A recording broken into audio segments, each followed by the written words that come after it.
그러나 그때 며느리에게 전화가 걸려왔습니다. 엄마, 돈이 썩어 넘쳐요? 집에만 있는 사람이 그렇게 비싼 커피를 사 먹으면 어떡해요? 내가 믹스커피 사다 놨잖아요. 그거 드시면 되지? 누가 보면 엄청 바쁜 커리어 어머니인 줄 알겠어요. 집 앞에 1,500원짜리 아메리카노도 파는데 굳이 왜 비싼 데 가서 드시는 건데요? 며느리의 응, 하빈 엄마. 아니, 집 앞에 새로 생긴 커피숍이 있어서 한번 가봤어. 내가 금액까지는 미처 생각 못했네. 그래, 내 말이 맞아. 요즘 돈 버느라 힘들 텐데 내가 좀 생각이 짧았다. 그녀 사연을 듣고 난 후 각자의 의견을 댓글로 남겨주시기 바랍니다. 사소한 댓글이라도 사연자분에게 큰 힘이 될 수 있습니다. 일부 사연은 각색될 수 있고 사연자분의 입장에서 구성될 수 있습니다. 정순자 여사는 올해로 67이 된 평범한 여성이었습니다. 젊고 풋풋했던 시절이 엊그제 같은데 어느덧 반백년을 훌쩍 넘긴 세월을 살아왔습니다. 그녀는 어릴 적에 하고 싶은 것도 많았고 꿈도 많았습니다. 그러나 나이가 들어 몸이 따라주지 않으니 요즘은 집에서 소파에 앉아 드라마를 보는 것이 가장 큰 행복이었습니다. 드라마를 보며 웃기도 하고 주인공이 모진 일을 당하면 함께 화를 내기도 했습니다. 감동적인 장면에서는 눈물을 흘리며 그 감정에 몰입하기도 했습니다. 그런데 드라마 속에서만 있을 법한 기적 같은 일이 그녀의 삶에도 일어났습니다. 25이던 그녀는 당시 남편과 불같은 사랑에 빠졌습니다. 길을 걷다 통근버스를 기다리던 그녀를 본 남편은 첫눈에 반해 끈질기게 구애를 시작했습니다. 결국 두 사람은 연인이 되었고 그녀에게 남편은 첫사랑이었습니다. 그녀는 종종 관심을 표현하는 남자들을 만났지만 어려운 집안 형편 탓에 돈을 버느라 정신이 없어서 연애를 거절하곤 했습니다. 그녀는 6남매 중 둘째 딸로 태어났습니다. 하지만 그녀는 사실상 집안의 장녀로 여겨졌습니다. 1살 위의 오빠가 소아마비를 앓고 있어 집안일이나 부모님의 도움을 기대하기 어려웠기 때문입니다. 부모님은 어린 오빠를 돌보는데 많은 시간을 쏟아야 했고 자연스레 그녀에게 큰 의지와 책임이 주어졌습니다. 그녀의 어린 시절은 무겁고 책임감으로 가득한 날들의 연속이었습니다. 다른 또래 아이들이 학교에서 뛰어놀고 웃음을 터뜨릴 때 그녀는 집에서 동생들을 돌보거나 부모님의 농사일을 도와야 했습니다. 가난한 집안 형편 때문에 그녀는 학교를 제대로 다닐 수 없었고 교복 한 벌 없이도 공부하고 싶어 하던 소녀의 마음은 점점 닫혀갔습니다. 순자야, 엄마 혼자서는 안 되니까 내가 동생들 좀 봐야겠다. 오빠는 몸이 아파서 안 되고 너라도 도와줘야 해. 어머니의 이 말은 그녀에게 일상이었습니다. 어린 나이였지만 정순자 여사는 고된 집안일을 익숙히 해냈습니다. 밥을 짓고 빨래를 하고 동생들의 울음을 달래며 그녀는 일찌감치 어른의 책임감을 짊어지게 되었습니다.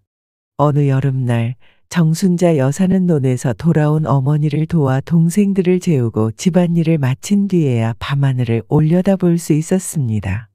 다른 사람들은 별을 보고 소원을 빈다고 했지만 그녀에게 별은 단지 밝고 멀리 있는 무언가에 불과했습니다. 그녀는 마음속으로 생각했습니다. 언젠가 내가 커서 돈을 벌면 우리 가족 모두 따뜻한 밥 먹으며 편히 살게 해야지. 가난한 집안 형편은 그녀의 꿈을 가로막았지만 그녀는 포기하지 않았습니다. 비록 꿈 많은 소녀였던 자신은 희생해야 했지만 가족들을 위해 무엇이든 할 준비가 되어 있었습니다. 그녀는 부모님의 기대를 저버리지 않았습니다. 힘든 환경에서도 묵묵히 일하며 동생들을 키우고 집안일을 돌보며 가족을 지탱하는 기둥 같은 존재가 되었습니다. 그 시절 그녀에게 다가오는 남자들이 없었던 것은 아니었습니다. 몇몇 남자들이 관심을 보이며 마음을 전해오기도 했지만 그녀는 언제나 단호하게 거절하곤 했습니다. 가난한 집안 사정과 오빠와 동생들을 돌봐야 한다는 책임감이 그녀를 억누르고 있었기 때문입니다. 사랑을 시작할 여유도 누군가를 만날 용기도 그녀에겐 없었습니다. 그러나 남편을 만났을 때는 무언가 달랐습니다. 그는 그녀의 삶에 스며들 듯 다가왔습니다. 다른 남자들과 달리 무뚝뚝하지 않았고 오히려 진심 어린 표현을 아끼지 않는 사람이었습니다. 순자야, 꼭 해주고 싶은 말이 있어. 나 정말 너 행복하게 해줄 자신 있어. 그는 언제나 그녀를 배려하며 다정한 태도를 보였습니다. 단순히 외모나 겉모습만을 칭찬하는 게 아니라 그녀가 가족을 위해 고생하며 살아가는 모습을 진심으로 존중해 주었습니다. 정순자 여사는 그런 그의 태도에 처음엔 경계하면서도 점점 마음이 열리기 시작했습니다. 그는 그녀가 집안일과 동생들 돌보기로 힘들어하는 모습을 보면 작은 선물이나 간식으로 그녀를 위로했습니다. 순자야, 오늘 힘들었지? 이거 좋아할 줄 몰랐는데 한번 먹어봐. 당신이 웃는 모습 보면 나도 힘이 나. 그는 거창한 약속을 하지 않았지만 매 순간 진심을 다해 그녀를 위로하고 그녀 곁에 있겠다는 확신을 주었습니다.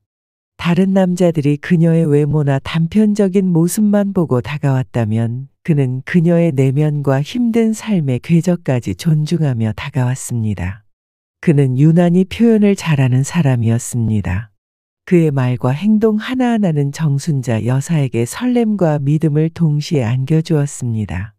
무엇보다도 그녀를 향한 그의 태도는 가볍지 않았습니다. 그는 그녀를 소중히 여기고 그 어떤 어려움이 닥쳐도 함께하겠다는 의지를 보여주었습니다. 결국 정순자 여사는 그의 다정함과 진심의 마음을 열게 되었습니다. 다른 남자들에겐 번번이 문을 닫았던 그녀였지만 그의 듬직하고 따뜻한 모습은 그녀를 설득시켰습니다. 그리하여 두 사람은 연애를 시작하게 되었습니다. 연애를 하면서 그는 더더욱 그녀를 아껴주고 존중하며 사랑을 표현했습니다. 그녀에게는 사랑이자 위로였고 그녀를 힘들게 했던 무거운 책임감과 고단한 일상 속에서 비처럼 다가온 사람이었습니다. 그러던 어느 날 사랑이 너무 컸던 탓에 그녀는 결혼도 하지 않은 상태에서 덜컥 임신을 하게 되었습니다. 그녀와 뱃속 아기의 존재를 알게 된 남편의 집안은 발칵 뒤집혔습니다. 남편의 집안은 동네에서 모두가 알 만큼의 부잣집이었습니다. 아버지는 지역 유지였고 그녀의 집안과는 비교할 수 없을 정도로 많은 재산을 가지고 있었습니다. 남편이 귀한 외동아들이란 사실은 더욱 놀라웠습니다. 그녀는 남편의 깔끔한 옷차림과 귀티나는 분위기에서 집안 형편이 좋을 것이라 짐작했지만 이 정도일 줄은 몰랐습니다. 시부모는 가방끈도 짧고 가진 것도 없는 그녀가 며느리가 되는 것을 결코 용납하지 않으려 했습니다. 시부모는 그녀를 떼어놓기 위해 온갖 애를 썼지만 남편은 완강히 그녀를 지켰습니다. 결국 이미 많이 자란 아이 때문에 결혼이 성사되었습니다. 결혼 후 그녀는 시집살이의 고통을 감내해야 했습니다. 임신한 그녀에게 시어머니는 가정부처럼 온갖 집안일을 시켰고 시아버지는 사람들이 그녀를 별 볼 일 없는 집안 딸로 수군거린다며 창피하다 했습니다. 밥을 먹을 때도 시댁 식구들과 겸상을 할 수 없었습니다. 그녀는 부엌에서 찬밥과 김치로 겨우 끼니를 때우곤 했습니다. 남편은 가끔 몰래 음식을 가져다 줬지만 시어머니에게 들키는 날이면 그녀는 눈물을 쏟아야 했습니다. 게다가 시아버지는 매일 다른 집안 딸들과 비교하며 그녀를 깎아내렸습니다. 너만 아니었으면 내가 똑똑한 교사 며느리를 봤을 거다. 우리 기영이 정 사장네 둘째 딸과 결혼시키려고 점찍어 나섰단 말이다. 어디서 이런 못 배워 먹은 계집이 굴러들어와서는. 그녀는 이런 말을 들을 때마다 고개를 숙이고 눈물을 훔쳤습니다. 남편이 그녀를 만나지 않았다면 그의 삶이 훨씬 순탄했을 것 같아 죄책감도 컸습니다. 그러나 뱃속의 아이를 위해 이 집에서 반드시 버텨내겠다고 다짐했습니다. 그럼에도 시어머니의 구박은 끝이 없었습니다. 만삭이 되도록 그녀에게 온갖 집안일을 시키던 시어머니는 하루는 계단 청소를 시켰습니다. 무거운 몸으로 계단을 닦던 그녀는 중심을 잃고 그만 계단에서 굴러떨어지고 말았습니다. 그녀는 계단에서 굴러떨어지며 배가 눌린 탓에 극심한 고통에 비명을 질렀습니다. 그녀의 비명을 듣고 달려온 시어머니는 순간 놀라고 무서우셨는지 그녀를 급히 병원으로 데려갔습니다. 병원에서는 빠른 조치를 취해 유산의 위기를 넘길 수 있었고 다행히 뱃속의 아이도 무사했습니다. 하지만 그녀는 그날을 돌이켜볼 때마다 만약 시어머니가 병원에 늦게 데려갔다면 아이를 잃었을 거란 생각에 몸서리를 쳤습니다. 시간이 지나 그녀는 시어머니가 혹시라도 자신이 아이를 유산하기를 바라셨던 것은 아닐까 하는 생각을 하게 되었습니다. 항상 위험한 일만 시키셨기 때문이었습니다. 그러나 막상 진짜 그런 일이 일어날 뻔하자 겁을 먹고 병원에 데려가신 것 같다고 그녀는 회상했습니다. 몇 달 뒤 그녀는 건강한 떡두꺼비 같은 아들을 출산했습니다. 그녀는 내심 아무리 미운 며느리라도 아들 손주를 안겨드리면 조금은 마음이 누그러지지 않을까 기대했습니다. 그러나 그런 일은 일어나지 않았습니다. 시부모는 손주를 예뻐할 법도 했지만 그녀를 미워한 나머지 아이까지 미워하셨습니다. 결국 그녀의 아이는 태어나자마자 자신을 미워하는 어른들 곁에서 자라야 했습니다. 그녀는 할머니, 할아버지의 사랑을 받지 못하는 아이가 너무 안쓰러워 아이에게 더 많은 사랑을 주려고 노력했습니다. 남편은 바쁜 일상으로 인해 잘 때 외에는 볼 수 없었지만 늦은 밤 아이를 재우고 남편과 도란도란 이야기를 나누는 시간이 그녀에게는 큰 위안이었습니다. 어느 날 남편은 그녀에게 물었습니다. 여보, 당신 소원이 뭐야? 그녀는 한참을 생각하다가 조심스레 대답했습니다. 나는 나중에 우리도 나이 들고 상준이도 장가가면 시골에 전원주택을 지어서 강아지 키우면서 사는 게 소원이네요. 그럼 당신은요? 남편은 그녀의 머리를 쓰다듬으며 말했습니다. 당신이 누구보다도 행복해지는 게 내 소원이야. 그녀는 남편의 대답에 부끄러워 이불 속에 얼굴을 묻고 말았습니다. 결혼 후에도 닭살 돋는 말을 서슴없이 하는 남편 덕분에 그녀는 고된 시집살이를 하루하루 견뎌냈습니다. 시부모는 그녀를 미워하다 못해 증오하다시피 했지만 남편과 아들을 위해 그녀는 모든 것을 참고 견뎠습니다. 그러나 아이가 중학교에 다닐 무렵 그녀는 더는 참을 수 없게 되었습니다. 아이가 할아버지와 할머니의 폭언에 울다 지쳐 잠이 들고 자신이 태어나지 말았어야 했다고 자책하는 모습을 본 그녀는 더 이상 이 집에서 아이를 키울 수 없다는 결론에 이르렀습니다. 그녀는 그 길로 남편에게 이혼을 선언했습니다. 남편은 큰 충격을 받았지만 부모를 설득하지 못하는 자신의 한계를 인정하고 그녀와 아이를 보내주었습니다. 시댁에서 그녀에게 한 푼도 내어줄 수 없다고 선언했기에 남편은 몰래 모아둔 돈으로 작은 집을 마련해 주었습니다. 그녀가 짐을 싸고 떠나려 하자 남편은 뒤뜰로 그녀를 불러 이렇게 말했습니다. 여보, 우리 부모님 때문에 내가 이 정도밖에 해줄 수 없어서 정말 미안해. 당신이 우리 집에서 10년 넘게 겪은 수모를 생각하면 내가 너무 미안해서 가슴이 아파. 이제라도 나 같은 사람은 있고 상준이랑 행복하게 살아줘. 남편은 무릎을 꿇고 울고 있었고 그녀는 말없이 그를 안아주었습니다. 그리고 그 길로 아들과 함께 시댁을 떠났습니다. 그 이후 그녀는 아들과 둘이 살며 생계를 위해 고군분투했습니다. 10년 넘게 가정주부로 지내던 그녀를 써주는 곳은 많지 않았지만 할 수 있는 일은 가리지 않았습니다. 몸이 편찮으셨던 친정어머니는 이미 몇 해 전 돌아가셨고 동생들 또한 각자 살기에 바빠 그녀는 누구의 도움도 받을 수 없었습니다. 다행히 남편이 마련해준 집 덕분에 아이와 함께 지낼 곳이 있어 감사했습니다. 몇 년간 그녀는 밤낮 없이 돈을 벌며 살았습니다. 가끔 남편이 생각났지만 그녀는 스스로에게 다짐했습니다. 어차피 나와는 다른 세상에 살던 사람이니 내가 벌 받은 거야. 홀로 아들을 키운 세월 동안 그녀는 차라리 아이를 시댁에 두고 왔다면 더 넉넉한 환경에서 자랄 수 있었을 거라 생각하기도 했습니다. 하지만 시댁에서 구박받으며 자랐을 아이를 떠올릴 때마다 그 생각은 아찔하게 다가왔습니다. 그녀는 아이를 데리고 나온 것이 잘한 결정이라고 스스로 위안했지만 한편으로는 아이가 나중에 자신을 원망할까봐 걱정이 많았습니다. 그러나 점점 돈이 모이고 더 좋은 집으로 이사할 수 있게 되자 그녀는 한시름 놓을 수 있었습니다. 그 무렵 여러 직장을 옮기던 그녀는 우연히 한 작은 회사에 들어가게 되었습니다. 직원이 몇 명 되지 않는 회사였기에 자빌부터 중요한 업무까지 모두 맡아야 했지만 그녀는 아들을 대학에 보내기 위해 찬밥 더운 밥 가릴 처지가 아니었습니다. 그녀의 노력에 응답하듯 아들은 열심히 공부해 좋은 대학에 진학했습니다. 그녀가 다니던 회사도 점차 성장해 이제는 꽤 큰 회사로 자리 잡았습니다. 초창기 멤버였던 그녀는 꾸준히 일한 덕분에 아들이 대학을 졸업할 무렵에는 직급도 크게 올라 있었습니다. 가방끈이 짧고 배운 것이 많지 않았던 그녀가 이렇게까지 된 것은 드문 일이었지만 그녀의 성실함을 좋게 봐준 사장님의 배려 덕분이기도 했습니다. 덕분에 연봉도 꾸준히 올라 삶의 여유가 생기기 시작했습니다. 이제 그녀는 커리어우먼, 이라는 소리도 듣고 경제적인 안정감 속에서 아들을 위해 신혼집을 마련해 줄 수 있을 정도로 자리 잡았습니다. 몇 년 후 아들은 결혼했습니다.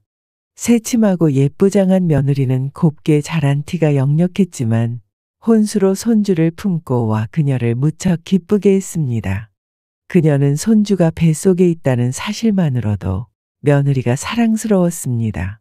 게다가 며느리는 애교가 많아 그녀를 엄마라 부르며 잘 따랐습니다. 엄마, 아이 낳으면 다시 복직해야 하는데 우리 하빈이 유치원 갈 때까지만 봐주시면 안 돼요? 며느리는 출산을 앞두고 부탁을 했습니다. 그녀는 손주를 돌보고 싶었지만 직장인이기에 여건이 되지 않았습니다. 그녀가 완곡하게 거절하자 며느리는 아양을 떨며 다시 말했습니다. 아, 엄마 아니면 우리 하빈이 봐줄 사람도 없는데 어떡해요?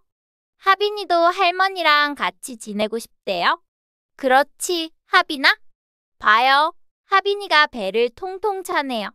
우리 하빈이가 그러는데 할머니가 너무 좋대요. 배를 쓰다듬으며 손주와 대화하듯 애교를 부리는 며느리의 모습에 그녀는 결국 마음이 약해지고 말았습니다. 그녀는 오래 다니던 회사를 그만두고 손주를 돌보기로 결정했습니다. 사장님은 그녀에게 퇴직이 아닌 휴직 처리를 권하며 손주가 어린이집에 갈 때 다시 복직하라고 배려해 주셨습니다. 그러나 며느리가 최소 5년은 손주를 봐주길 바라는 눈치였고 그녀는 회사에 오랫동안 민폐를 끼칠 수 없다고 생각해 사직서를 제출했습니다. 그녀는 사장님께 마지막 인사를 드리고 회사를 떠났습니다. 며느리가 예쁜 손녀를 출산한 뒤 그녀는 주 5일 아들네 집으로 출근하기 시작했습니다. 평일에는 아들 부부가 출근하기 전에 집에 가서 하루 종일 손주를 돌보고 저녁에는 함께 식사한 뒤 손주를 며느리에게 넘겨주고 집으로 돌아왔습니다. 그녀는 손주를 돌보는 일이 쉽지 않았습니다. 나이가 들면서 체력이 약해져 힘에 부쳤지만 손주를 위해 정성스럽게 밥도 차리고 낮잠 시간을 틈타 찬거리도 준비했습니다. 하루 종일 아들네 집에 있다가 집으로 돌아오면 이미 늦은 밤이었고 씻고 TV를 잠깐 본 뒤 잠들기 일쑤였습니다. 주말에는 지친 몸을 쉬느라 거의 시체처럼 누워만 있곤 했지만 손주를 보는 행복감이 그녀를 다시 움직이게 했습니다. 아들 내외는 그녀의 노고에 진심으로 감사해야 하며 종종 그녀에게 고마움을 표현했습니다. 그녀는 힘든 와중에도 손주를 위해 가족을 위해 여전히 최선을 다하고 있었습니다. 퇴근 후 아들은 밥을 먹고 나서 그녀의 어깨를 주물러 주기도 했고 며느리는 여전히 애교를 부리며 고마운 마음을 표현하곤 했습니다. 엄마, 하빈이 보시느라 바쁘신데 언제 이런 반찬을 다 만드셨어요? 어머, 진짜 둘이 먹다가 하나가 죽어도 모를 정도로 맛있어요. 역시 우리 엄마 최고. 며느리가 그녀가 만든 반찬이 맛있다며 호들갑을 떨며 칭찬하니 그녀는 어깨가 으쓱해졌습니다. 흔히 시어머니를 질색하며 싫어하는 며느리도 많다지만 며느리는 그러지 않았습니다. 오히려 그녀를 잘 따르고 좋아해주니 그렇게 예쁠 수가 없었습니다. 홀로 아들을 키우며 힘든 시간을 버텨온 그녀는 이렇게 아들이 화목한 가족을 꾸리고 예쁜 세 식구와 함께하는 모습에 큰 감동을 받았습니다. 그녀는 자신이 가진 모든 것을 이 아이들에게 주고 싶다는 생각을 하게 되었습니다. 몇 년이 지나 손녀딸이 유치원에 들어갈 시기가 되자 그녀는 아들 내외를 앉혀놓고 말했습니다. 나는 너희가 이렇게 행복하게 사는 걸 보니 이제 죽어도 여한이 없다. 내가 가진 재산이 많지는 않지만 어차피 죽으면 너희한테 물려줄 거. 좀 더 일찍 물려주면 너희도 더 편하지 않겠니? 한 살이라도 젊을 때 돈이 있어야 고생을 덜 하고 살지. 나는 나이 먹고 어디다 쓸 데도 없구나. 그녀의 말에 놀란 아들 내외를 바라보며 그녀는 자신이 살던 집과 모아둔 예금, 적금, 그리고 퇴직금 통장까지 모두 주겠다고 말했습니다. 나에게는 가끔 커피나 사 먹을 용돈 정도만 주면 되니 이참에 너희랑 같이 살게 해다오. 그녀의 말을 듣고 감격한 아들과 며느리는 고개를 세차게 끄덕였습니다. 엄마, 당연히 제가 모셔야죠. 우리 하빈이랑 다 같이 행복하게 살아요. 며느리가 선뜻 대답하자 혹시라도 합가를 거부하지는 않을까 걱정했던 그녀는 안도의 한숨을 내쉬며 고마운 마음을 전했습니다. 고맙다. 정말 고맙다. 그 이후 그녀는 아들네 집에서 함께 생활하기 시작했습니다. 사실 전에도 평일 5일 내내 아들네 집에서 손주를 돌봤기에 달라진 것은 크게 없었습니다. 다만 손녀딸이 유치원에 가게 되니 낮에 시간이 생겨 집안일을 더 도울 수 있었습니다. 손녀딸은 아기 때부터 그녀 품에서 자라 그녀를 무척 잘 따랐습니다. 밤마다 손녀딸이 할머니랑 같이 자고 싶다. 몇 대를 쓸 때 그녀는 그렇게 예쁠 수가 없었습니다. 그렇게 하루하루를 손주와 아들과 함께 행복하게 보냈습니다. 그러나 합가한 지 1년쯤 되었을 때 며느리의 태도가 조금씩 변하기 시작했습니다. 그녀가 낮에 몸이 좋지 않아 집안일을 못하면 퇴근한 며느리가 짜증을 내곤 했습니다. 엄마, 빨래를 안 해놓으면 어떡해요? 내일 출근할 때 입고 갈 옷도 없는데. 아, 오늘 야근하고 와서 피곤해 죽겠구만. 일하는 사람 생각도 좀 해주세요. 며느리가 날카로운 목소리로 짜증을 낼 때마다 그녀는 괜히 미안한 마음에 아픈 몸을 이끌고 집안일을 마저 하곤 했습니다. 그녀도 30년 가까이 직장을 다녔던 터라 퇴근 후 쉬고 싶은 마음이 얼마나 큰지 잘 알고 있었습니다. 그녀는 집에 있는 자신이 하나라도 더 해야 한다고 생각했습니다. 처음엔 며느리가 짜증을 부리는 것을 보고 회사에서 스트레스를 많이 받는가 보다 생각했습니다. 또는 함께 살다 보니 정말 자신을 엄마처럼 편하게 생각해서 그러는 것 같기도 했습니다. 어느 쪽이든 그녀는 이 정도는 감당할 수 있는 수준이라며 최대한 며느리의 기분을 맞춰주려 했습니다. 그녀는 시간이 지나며 며느리의 태도에 어딘가 모를 미묘한 변화를 느끼기 시작했습니다. 처음에는 기분 탓이라 생각했지만 시간이 갈수록 그녀를 하대하는 듯한 느낌이 점점 강해졌습니다. 어느 주말 온 가족이 함께 점심을 먹기 위해 음식을 준비하던 날이었습니다. 그녀는 음식을 다 만들어 놓고 며느리와 함께 상을 차렸습니다. 그런데 분명 새로 밥을 했음에도 불구하고 며느리가 그녀의 밥그릇에만 찬밥을 떠놓는 것을 보고 순간 어리둥절했습니다. 평소 그녀는 남은 찬밥을 아까워하며 먹곤 했지만 이렇게 대놓고 자신에게만 찬밥을 주는 상황이 반복되자 이상한 느낌을 지울 수 없었습니다. 결국 그녀는 손녀딸에게 말을 꺼는 척하며 은근히 말을 꺼냈습니다. 아이고, 하빈아. 할머니는 밥이 차가워서 못 먹겠네. 그러자 며느리가 무심한 말투로 대답했습니다. 엄마, 원래 찬밥 좋아하시잖아요. 찬밥 버리기 아까운데 그냥 드세요. 아니면 데워드릴까요? 그 말에 정순자 여사는 서운한 마음이 들었지만 대수롭지 않게 넘기려 애썼습니다. 됐어. 그냥 먹을게. 그녀는 꾸역꾸역 찬밥을 먹었습니다. 그러나 그 후에도 며느리는 식사 때마다 그녀에게만 찬밥을 주었고 그녀는 결국 새 밥을 직접 떠오곤 했습니다. 그러자 며느리는 기분 나쁜 눈초리로 그녀를 쳐다보더니 쿵쿵거리며 찬밥을 싱크대에 쏟아붓고 씩씩거렸습니다. 내가 먹는 밥이 그렇게 아까운가? 정순자 여사는 서러웠지만 티내지 않으려 애썼습니다. 며느리는 그녀가 쓰는 모든 것이 아깝다고 여기는 듯했습니다. 머리를 감을 때는 샴푸를 한 번만 쓰라며 잔소리를 했고 혼자 있을 때는 보일러를 켜지 말라고도 했습니다. 엄마, 낮에는 보일러 끄세요. 전기요금 아깝잖아요.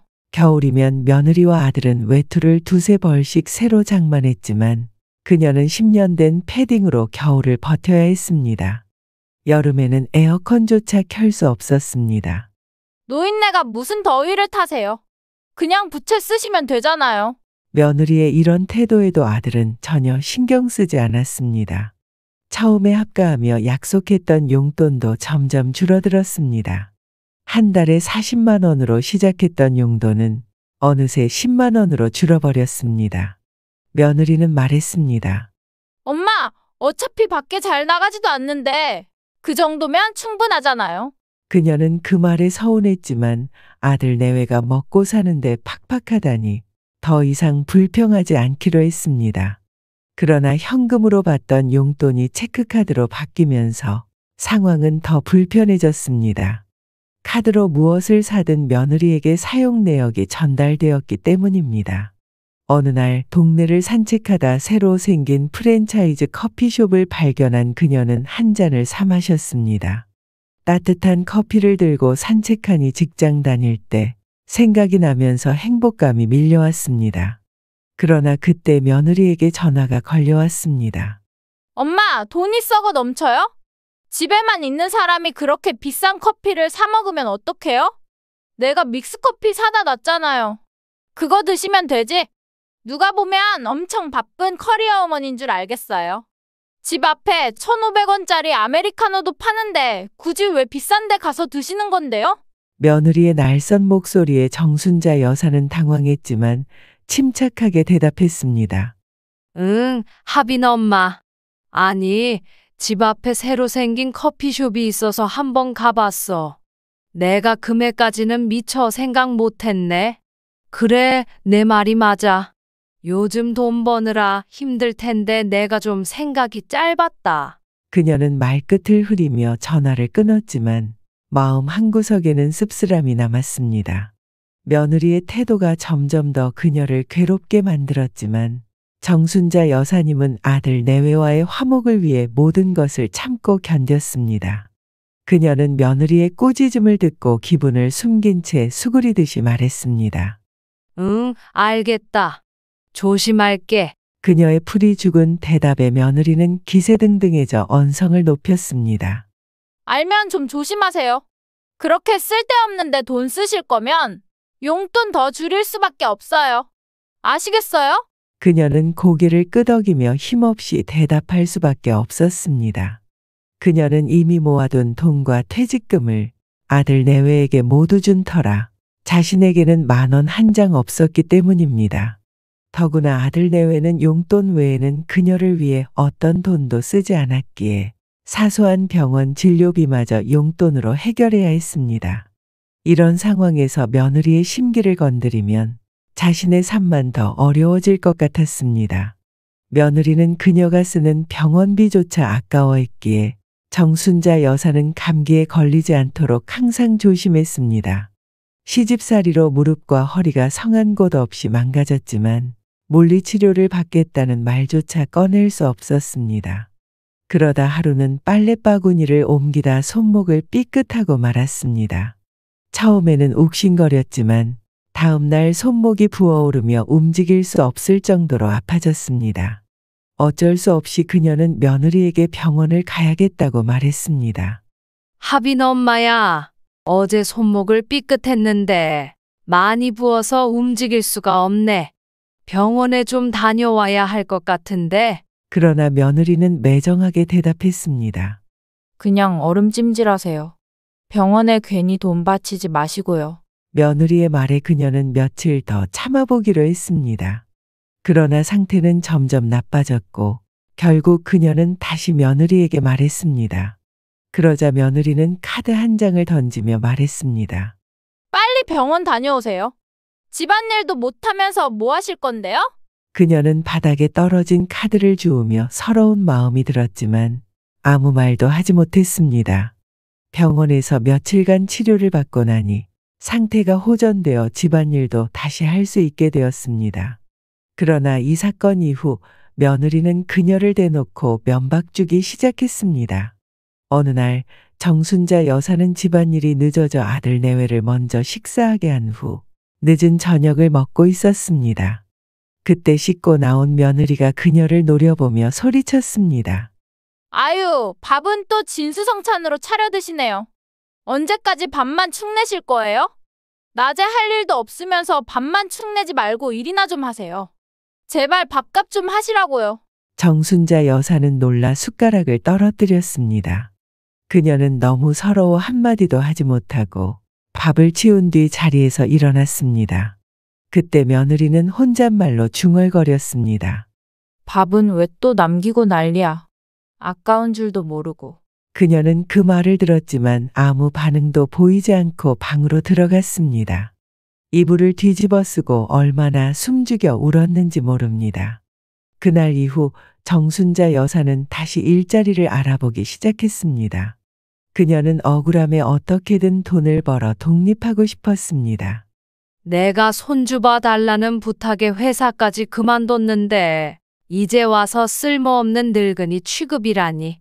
며느리가 구박할 때마다 아들도 한숨만 내쉬며 아무 말도 하지 않는 모습에 그녀는 자신을 응원해주는 사람은 아무도 없다고 느꼈습니다. 내가 이렇게 키운 자식인데 왜 이렇게 괘씸한지. 정순자 여사는 밤마다 잠을 이루지 못했습니다. 모든 재산을 준 것을 후회했지만 이미 돌이킬 수 없는 일이었습니다. 하루라도 빨리 일자리를 구해 기죽지 않고 살겠다고 결심했지만 그녀를 뽑아줄 곳은 쉽게 나타나지 않았습니다. 정순자 여사는 전 직장에서 높은 연봉을 받으며 경력을 쌓았던 만큼 같은 분야에서 일을 다시 시작하고 싶었습니다. 그러나 현실은 냉혹했습니다. 경력 공백과 나이 탓에 같은 직종으로 들어가는 것은 쉽지 않았습니다. 결국 그녀는 몸을 쓰는 일을 알아보게 되었습니다. 그러던 중 한 제조 회사에서 구내식당 주방 보조를 모집하는 공고를 보게 되었습니다.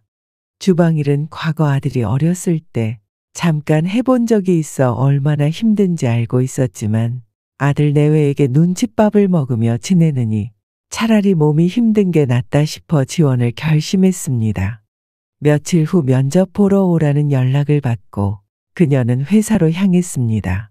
이름은 낯설었지만 회사 규모는 꽤 컸습니다. 회의실에서 담당자와 면접을 진행하는 동안 창문 너머로 누군가 자신을 쳐다보는 듯한 느낌이 들었습니다. 그러나 고개를 돌려보았을 때는 아무도 없었기에 착각이라 여겼습니다. 면접 다음 날 그녀는 아쉽게도 채용하지 않겠다는 문자를 받았습니다. 실망스러웠지만 낙담할 시간도 없이 곧바로 다른 일자리를 알아보기 시작했습니다. 그렇게 여러 공고를 보던 중 모르는 번호로 문자가 한 통 왔습니다. 문자를 보낸 이는 그녀가 탈락했던 회사의 관리자였습니다. 문자를 확인하니 면접 결과와는 별개로 내일 따로 면담을 하고 싶다는 요청이 적혀 있었습니다. 탈락한 회사에서 굳이 면담을 요청한 이유가 궁금했지만 혹시나 추가 채용 기회일지도 모른다는 생각에 그녀는 알겠다고 답장을 보냈습니다. 다음 날 약속된 시간에 회사 근처의 커피숍으로 갔습니다. 그녀가 앉아 기다리던 중 멀리서 한 중년의 남자가 다가왔습니다. 그 남자의 얼굴을 본 순간 그녀는 그가 누구인지 단번에 알아보았습니다. 세상에 당신이 여기에 어떻게? 희끗해진 머리카락과 주름이 깊어진 얼굴이었지만 그는 분명 그녀의 전남편이었습니다. 전남편은 성큼성큼 다가와 머뭇거리며 그녀를 한참 바라보았습니다. 정순자 여사는 영문을 몰라 혼란스러운 표정으로 물었습니다. 도대체 어떻게 된 일이에요? 당신이 도대체 여기에 왜 있는 거냐고요? 그는 천천히 자리에 앉으며 조심스럽게 대답했습니다. 많이 놀랐지? 사실 면접자 명단에서 당신 이름을 보고 놀랐어. 처음엔 설마 했는데 회의실에서 당신을 본 순간 확신했지. 그냥 지나칠 수 없었어. 그녀는 그의 목소리를 듣는 순간 지난 세월이 주마등처럼 스쳐 지나가는 것을 느꼈습니다. 남편과 헤어진 지 벌써 20년. 그와의 이혼은 시댁의 괴롭힘을 견디지 못해 내려진 어쩔 수 없는 선택이었습니다. 그녀는 자신도 모르게 눈물이 차오르는 것을 느꼈습니다. 전 남편은 안절부절 못하며 말을 이어갔습니다. 당신 잘 지내는 줄로만 알았어. 그런데 이런 곳에서 주방 보조 일을 하려 한다니 마음이 편치 않더라고. 우리 상준이는 잘 크고 있는 거지. 이제 30 넘었겠네. 20년 전 당신과 상준이를 떠나보내고 내가 얼마나 힘들었는지 몰라. 부모님을 원망도 많이 했어. 몇 번이고 당신을 찾고 싶었지만 혹시 나 때문에 당신이 더 힘들까 봐 꾹 참았지. 그런데 이렇게 만나게 될 줄이야. 그의 진심 어린 말에 정순자 여사는 마음이 복잡해졌습니다. 그녀는 울음을 참지 못하며 조용히 눈물을 흘렸습니다. 왜 이제야 나타나신 거예요? 이제 와서 이게 다 무슨 소용이에요? 그는 한숨을 내쉬며 말을 이었습니다. 미안해. 그때 내가 좀 더 강하게 당신 편을 들었더라면 이런 상황은 만들지 않았을 텐데. 하지만 지금이라도 당신을 돕고 싶어. 내가 이 회사에서 관리직으로 있으니 다른 자리를 알아봐 줄게. 주방 보조가 아니라도 당신 경력을 살릴 만한 자리가 있을 거야. 그녀는 잠시 망설이다가 힘겹게 입을 열었습니다. 고맙지만 이젠 내가 내 힘으로 살아야 해요. 누군가에게 기대기보다는 스스로 일어서고 싶어요. 그는 그녀의 결의에 잠시 말을 잇지 못했지만 고개를 끄덕이며 이해한다는 뜻을 전했습니다. 그날의 만남은 정순자 여사에게 깊은 여운을 남겼습니다. 그녀는 다시금 스스로 일어서기 위해 더 강해져야겠다고 다짐했습니다. 전 남편은 조심스럽게 입을 열었습니다. 여보, 사실 당신이 어제 면접 본 회사, 그거 내 회사야. 직원들이 면접자 이력서를 정리해 가져오는데 당신 이름이 적혀 있어서 깜짝 놀랐어. 처음엔 설마 했지. 혹시 다른 동명이인인가 싶어서 면접 날 회의실 창밖에서 몰래 봤어. 그런데 정말 당신이더라고. 그래서 이렇게 연락한 거야. 이러면 안 되는 거 알지만 당신을 꼭 만나고 싶었어. 그녀는 전 남편의 말에 놀라움과 복잡한 감정이 한꺼번에 밀려왔습니다. 20년 전 헤어졌던 남자가 이렇게 갑자기 자신의 앞에 나타날 줄은 꿈에도 몰랐습니다. 그녀는 겨우 떨리는 목소리로 물었습니다. 그래서요? 지금 이제 와서 뭘 어떻게 하자는 거예요?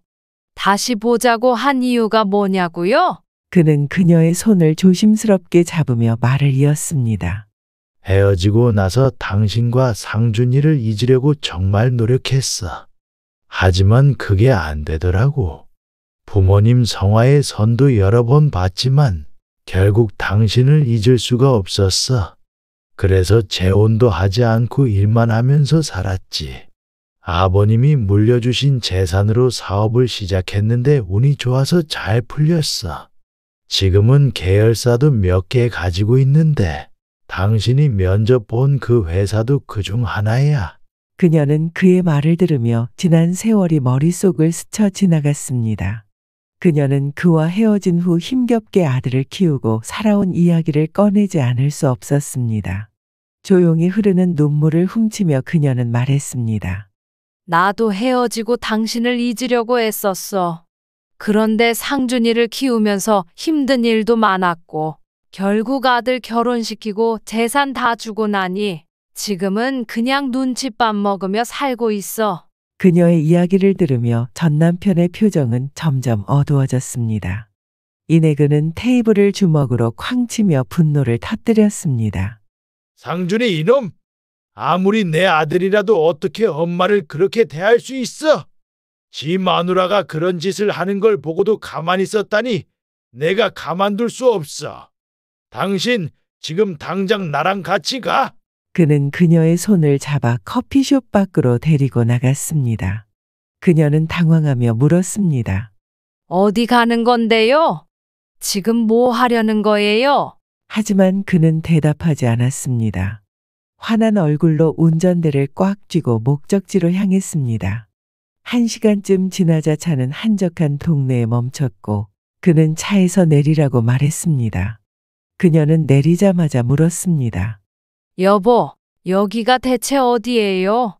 그는 그녀를 향해 다정히 웃으며 답했습니다. 당신 예전에 전원주택에서 사는 게 꿈이라고 했잖아.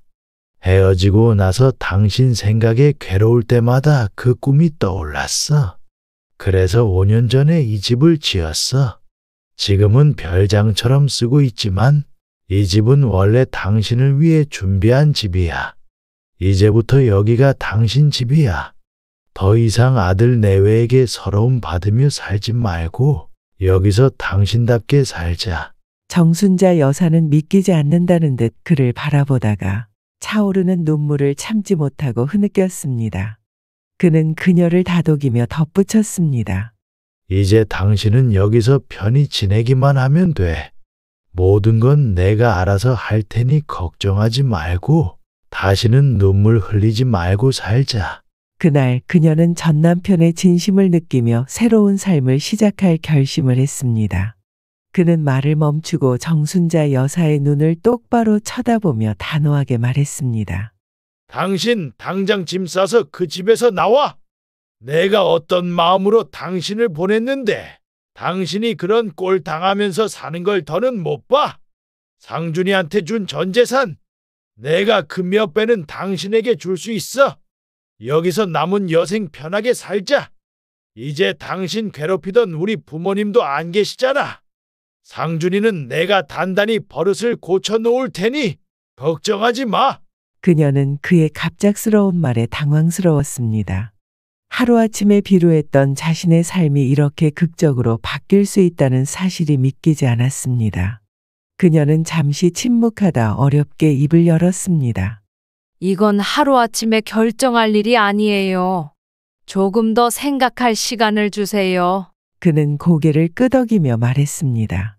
그래, 천천히 생각해. 나는 언제든 기다릴게.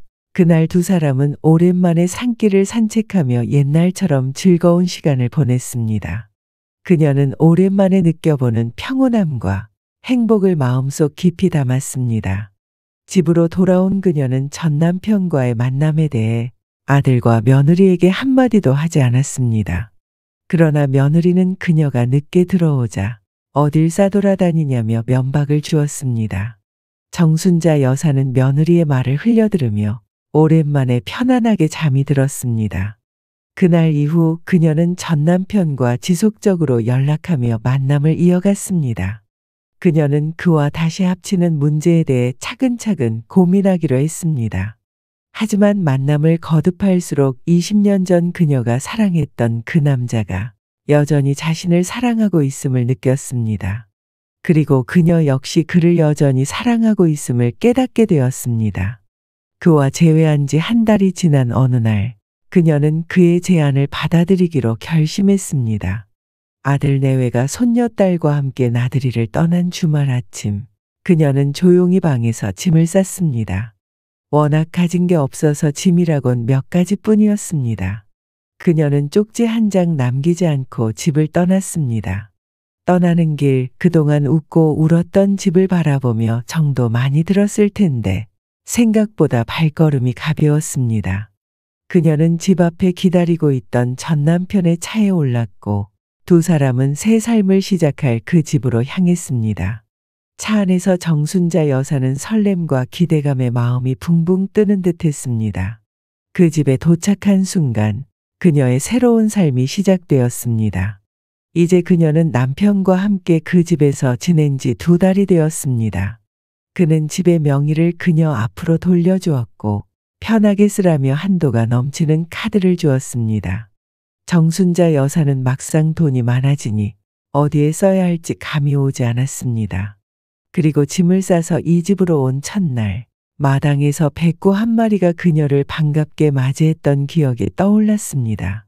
그녀는 그 순간 마음이 따뜻해졌고 이제 이곳에서의 새로운 삶에 대한 기대감으로 가슴이 벅차올랐습니다.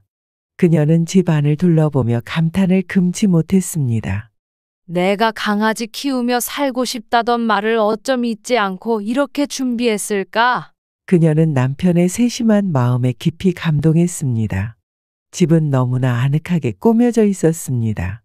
소파에 앉아 책을 읽으며 따뜻한 햇살을 맞으면 금세 스르륵 잠이 들 것만 같은 기분이 들었습니다. 남편이 출근하고 나면 그녀는 혼자 음식을 해먹고 강아지와 산책을 하며 하루를 보냈습니다. 오후에는 나른해지면 낮잠을 자기도 했습니다. 그녀는 이렇게 느긋한 일상을 살아본 것이 난생 처음인 듯 했습니다. 모든 것이 평온하고 안정되어 있었습니다. 아들과 며느리에게서는 그녀가 집을 떠난 날부터 전화와 문자가 여러 통 왔습니다. 그러나 정순자 여사는 그저 잘 지내고 있으니 신경 쓰지 말라. 는 답장을 남긴 후 더 이상 연락을 받지 않았습니다. 남편이 모든 것을 해결하겠다고 했기에 그녀는 더 이상 신경 쓰지 않기로 마음먹었습니다. 얼마 후 남편은 따로 아들을 만나 그간의 일들을 전부 이야기했습니다. 그리고 단호하게 말했습니다. 혹시 내가 엄마 재산을 노리고 있었다면 정신 차리기 전에는 국물도 없을 테니 그렇게 알아둬라. 남편은 그렇게 선을 그었지만 정순자 여사는 그의 속내를 알 수 있었습니다. 겉으로는 매정하게 대했지만 20년 만에 만난 아들이기에 속으로는 가슴 아파하는 모습이 느껴졌습니다. 며느리는 남편이 부자라는 사실을 알고 나서부터 태도를 바꿔 정순자 여사에게 애정 어린 말투로 문자를 보내곤 했습니다. 그러나 정순자 여사는 속지 않았습니다. 내가 이 여우 같은 짓에 2번 속을 줄 알고 나중에 손녀딸에게는 해줄지 몰라도 며느리에게는 절대 더는 아무것도 해주지 않을 거야. 며칠 후 정순자 여사는 전 남편에게서 들은 이야기에 놀랐습니다. 아들과 며느리가 그녀와 전 남편의 재결합 소식을 알고 재산을 노리고 다시 접근하려 했다는 것이었습니다. 며느리는 손녀를 데리고 나타나며 은근히 살가운 모습을 보이기 시작했습니다. 그날 아들과 며느리는 집으로 찾아왔습니다. 며느리는 손녀를 안고 싹싹한 말투로 전 남편에게 말을 걸었습니다. 아버님, 손녀가 이렇게 예쁘게 컸어요. 합이나 할아버지께 인사드리자. 안녕하세요, 할아버지. 전 남편은 그런 며느리의 행동에 단호한 표정으로 말했습니다. 하빈이가 이렇게 컸는데도 내가 내 엄마한테 어떻게 했는지 한 번도 부끄럽지 않았냐? 내가 엄마를 어떻게 대했는지 내가 다 들었다. 아들은 당황하며 말했습니다. 아버지, 그게 아니라 제가 잘못 판단했어요. 앞으로는 잘 모실게요. 정말 죄송합니다. 그러나 전 남편은 눈 하나 깜짝하지 않고 단호하게 말을 이어갔습니다. 잘못 판단. 너희 둘이 내 엄마를 어떻게 괴롭혔는지 내가 다 알고 있어. 남은 재산 털어서 너희 살림 일으켜줬더니 내 마누라랑 같이 눈칫밥 먹이는 게 내가 할 짓이었냐? 그동안 내 엄마가 당한 걸 내가 다 듣고도 가만히 있을 줄 알아? 낯짝도 두껍다 여기까지 찾아올 용기가 나든. 며느리는 다급하게 전 남편에게 애원했습니다. 아버님, 제가 그땐 철이 없었어요. 정말 반성하고 있습니다. 앞으로는 어머님께 정말 잘할게요. 제발 한 번만 기회를 주세요. 저희 가족 이렇게 몇십 년 만에 만나서 또 이렇게 떨어져 살 순 없잖아요. 전 남편은 그 말을 듣고 얼굴이 굳어졌습니다. 철이 없었다고? 너희 둘이서 나중에라도 변할 마음이 있었다면 내 엄마가 그 집을 떠나기 전에 이미 달라졌어야 했어. 이제 와서 무슨 소용이 있겠냐? 내 엄마가 얼마나 힘들었는지 알고 나서도 내가 할 말이 이거밖에 없나? 정순자 여사는 상황이 불편했지만 전 남편이 대신 모든 것을 말해주고 있다는 점에 안도했습니다. 전 남편은 며느리를 향해 단호하게 덧붙였습니다. 이제 더는 내 엄마를 괴롭히려 하지 마라. 내 재산, 그건 너희와 상관없어. 앞으로도 내 엄마가 뭘 해줘야 한다는 생각은 하지 마라. 하빈이는 안타깝지만 어쩌겠냐. 내가 자초한 일인데 내 엄마를 이용하려 드는 행동은 이번으로 끝이야. 그 말에 아들과 며느리는 더 이상 말하지 못하고 고개를 숙였습니다. 정순자 여사는 그들을 바라보며 복잡한 감정을 느꼈지만 전 남편의 단호한 태도 덕분에 오랜 시간 눌려있던 마음의 짐이 조금씩 사라지는 것을 느꼈습니다. 그날 이후로 아들과 며느리는 더 이상 접근하지 못했습니다. 정순자 여사는 전 남편과 함께 평온한 일상을 이어갔습니다. 그녀는 더 이상 과거의 아픔에 매달리지 않기로 다짐하며 새롭게 주어진 삶을 감사히 여기며 살아가기로 했습니다. 여기까지가 정순자 여사님의 사연입니다. 모든 게 잘 풀려 다행입니다. 사연을 듣고 댓글을 남겨주시기 바랍니다. 사소한 의견일지라도 사연자분에게는 큰 힘이 됩니다. 노골적인 악성 댓글은 사연자분에게 상처가 될 수 있으니 삼가주시기 바랍니다.